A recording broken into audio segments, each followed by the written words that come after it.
This is Honorable John Mututho. Most of you know me, but just in case somebody has forgotten, I was intended the Parliament, and you know who I intend the Parliament. I salute you this morning. We are here because of the current very bad situation. We are here to explain only basics, and this is in a matter touching on the 4.2 trillion budget. The big question which everybody is avoiding to ask is, how did we get there to 4.2 trillion? How did we get there? That is the problem. The problem is not on the 319 billion, which is a shortfall on the budget, but the question is, how did we get there? In my view, we should not have been there in the first place. And the whole finance bill tries to finance or to power that 4.2 trillion. I want to say, without any hesitation, without any reservation, without any doubt in my mind, the 4.2 includes also budgeted corruption. So the best way forward is this. You look back, and there was the PS Treasury, Mr. Kenywa, and later the president, former President Uhuru Muigai Kenyatta. By then, President Ruto was a deputy. Put up this scenario that in every day, each and every day, Kenyans lose about 2 billion shillings on corruption. That is true. I sat in Parliament in various committees, and that figure is accurate. In fact, I guess today it could be almost 3 billion per day. But let's work on the 2 billion. So if you do simple calculation, times 365 days, that is 730 billion. So if we can stop that budgeted corruption of 730 billion, then we don't have to come and start taxing bread, touching the most sensitive area, the land, and other things. So we can still run the current budget, giving them all benefits of doubt, without corruption, and still have a surplus budget. So I propose a very simple finance bill.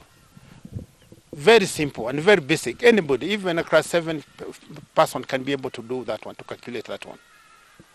You apportion a certain amount, which I'm going to define, to the DCI. Don't start saying he comes from this tribe or he comes from this party or whatever he is. New money. We apportion about 20 billion shillings to the DCI. I'm now constructing a true finance bill. Give DCI new money, 20 billion. Give him the freedom to do what he's trained to do within the penal code. He will nab everybody who is attempting to loot the 730 billion. That way the budget balances pretty well. To go with that, we do about 7.5 billion to ODPP for effective prosecution. They need to come on their feet and be able to prosecute without joking, and do it thoroughly and steadily. We do another 7.5 billion to judiciary so that they can run a 24 hours court system. They can be able to do that if you finance them. They have the will. They are men and women of goodwill. I know most of them. I've met most of them in life, including the Chief Justice. These are people who mean good for this country. If you bring evidence, hand evidence there and then, if you have been caught lady-handed with that cash you have stolen or whatever it is, and they are facilitated to go to the site and it's proven, they will do what they are supposed to do according to the law. And if judiciary have that kind of money, and then we are putting into the ODP that kind of money, And then I said DCI who will conduct the investigations. Based on what we're informing the DCI, that is not more than 35 billion only. And we shall recover the budgeted corruption of 730 within this budget. I'm not even talking about complications.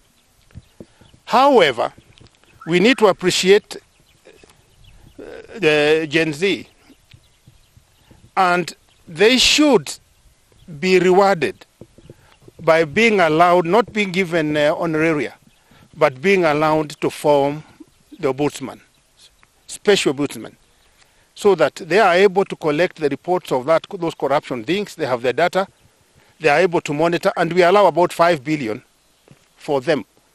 They are working, they are jobless. This time they will have a job to report. If somebody has pocketed, like I know somebody is trying to pocket about 300 million now somewhere, which is meant for street children, it's a fact.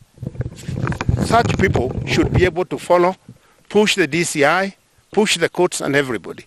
So Gen Z will participate in building their own country, not our country, their own country. With that, you will have not only a balanced budget, a balanced finance bill, but everybody will be happy. I agree with the President that you should listen, and that is me. I'm offering you a sense of reason, a voice of reason. Mr. President, you have so many recruits in your front line. Please come forward yourself and follow that kind of thing. It's so easy. You'll have a bill of about 5 pages, nothing more. And you can call the parliament. That takes about an hour. I have been there. We have been there with you. You know it. And then we don't have this problem at all. Now, within 6 months, after we solve this problem, then we go back to the budget again. What was it? We were budgeting 4.2. Other than the budgeted corruption, what is it? What we would recommend is that within 6 months we do what we call zero budgeting. That is within the norms of budget process in Parliament. We go to every nyumba kumi and we start from there. What we cannot finance this year, we can always go to next financial year. We phase it out, say 3 times. That is allowed in budgeting process. To the best of my knowledge, the last attempt to do that was done in 1979. So what has happened? These people who have budgeted corruption have been using factorial kind of budgeting, so that if last year we had 1 trillion as corruption money, you add a certain factor on that, and this year it will be 1.3, 1.2. That's a fact. Tusiongee mengi kuhusu hiyo, and I have sat in that budget committee, I've done oversight, I know these things, the way they are. So within the next 6 months, all of us Kenyans, wherever you are, we participate in budget making process. And we start from zero budgeting. Whatever our needs are, whatever it is, if we can't do it in this financial year, then we can do it next financial year, then or the other year. That's the best way to do it. That's the most civilized way to do it. But remember, there will be no corruption money there. Because you, call yourself Wanjiko, call yourself Atieno or Otieno, all of you, in one way or another, are participating. And it will all go towards that. If we look at it again, within this same period and within this finance bill, we have a full chapter on economic stimuli. This is a way of funding the industry to be more vibrant and to stop them from corrupting. And I would have this very simple proposal in this finance bill. Number 1 is on VAT. You stay at 16%, the way you are saying it. 16%. And I target here the major industries like the hotel industry. Collect the 16%, but 6% of that you account differently. Show that you have employed new employees, or you have done something to improve on your hotel, which is up and above your normal budgetary process. That way we shall create a lot of jobs in millions. The same can be done with other heavy industries. And you remember, the 6% we are returning back or giving back will still come back to the government anyway in one form or another, because these people have to buy and then they have to pay VAT. And then don't have these daydreams that you can come and continue pressing people on fuel and bread and those essentials for the ladies. And as men particularly, we don't use them.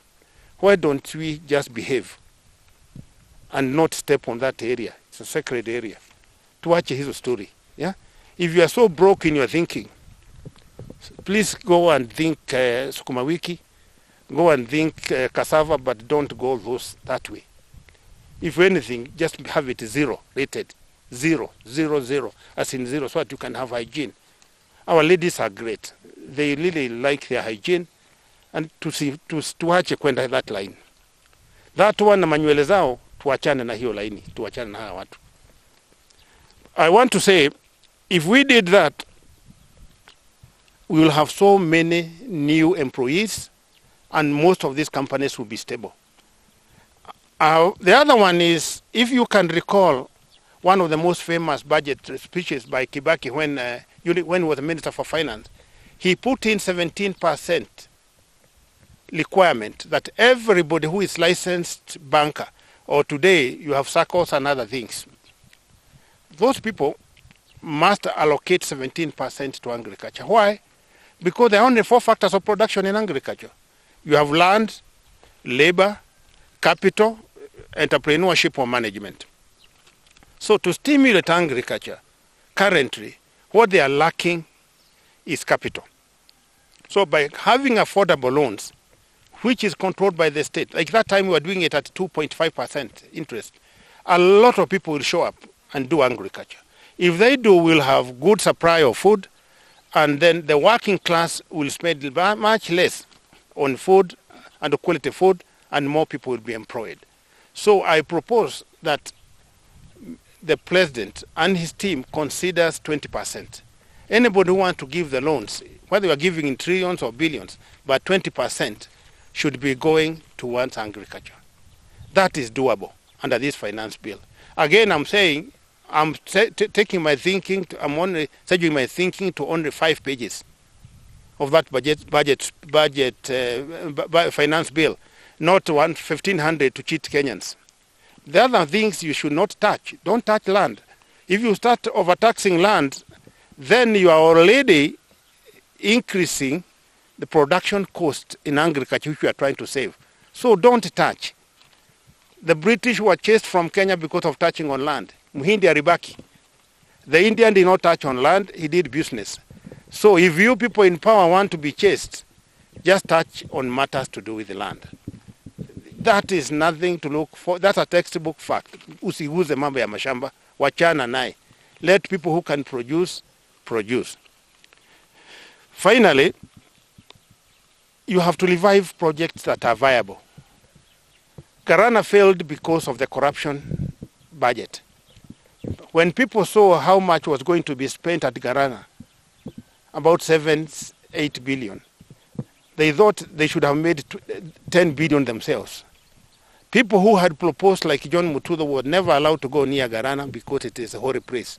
It's a place where there was going to be major eating. Little do they know that if they had bothered to lead that project properly, we would have employed over 2 million people from that project alone. Unga would be at less than 50 shillings. My president, Dr. William Samoei Ruto, you know, when I tell you, I'm telling you the truth. Na ukweli tupu. Maize here is more expensive than maize being grown on a lava valley in Israel. Why? Because of these so many parameters. Fake fertilizer being imported, some of it radioactive. Don't allow that. Let's do other business. But we look at such major projects like Garana and others which can be formed. For instance, you know it, it's a textbook fact.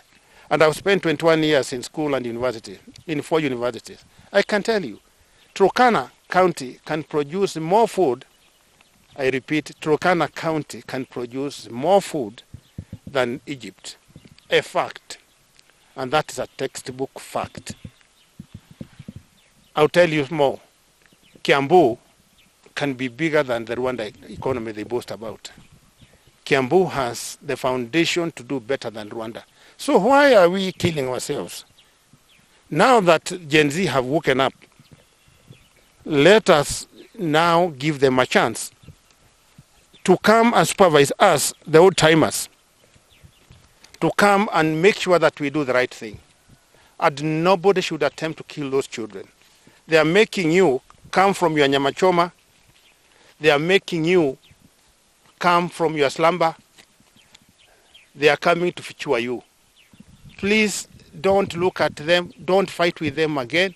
Take your 2 hours, make a new finance bill, withdraw that change thing, and then have something that will help everybody in Kenya. I want to touch on education.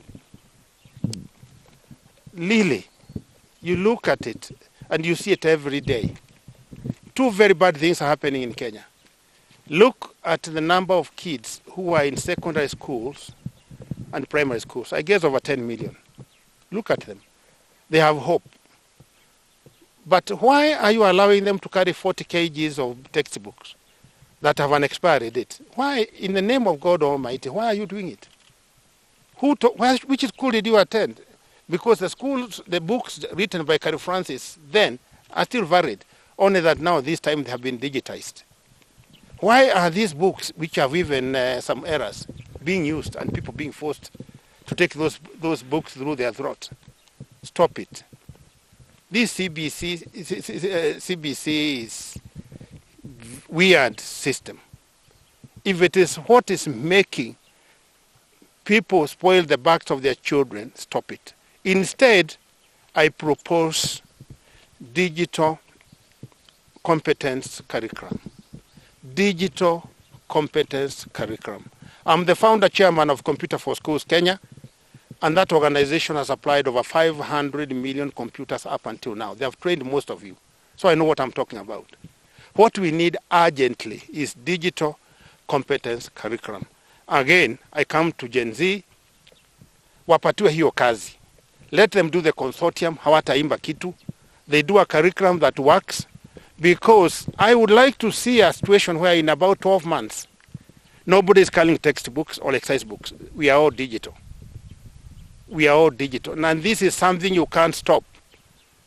We have to embrace ourselves for artificial intelligence. You cannot stop it. Mr. President, just can't stop it. Don't be pulled to come and start doing the Abunwasi job of carrying a donkey on your head. Forget about this CBC. Have this Gen Z do for you a digital competence curriculum. And if you agree, send them to me. I give them the framework. Waende wafanye hiyo kazi. And with that, there will be no quarrel and everybody will be happy. But there must be an end to corruption. There must be an end to intimidation. There must be a new beginning, a new era of transparency. We must consider and understand that even if you are a billionaire, I hear some people having $1 trillion in their accounts, you do not have a title deed for Kenya. All of us belong there. We are not squatters in our own country. God save Kenya. There was somebody called Mwangale, and Mwangale was investigating who killed JM, and he tabled a report in Parliament, and he referred to Chinua Achebe. You all know Chinua Achebe.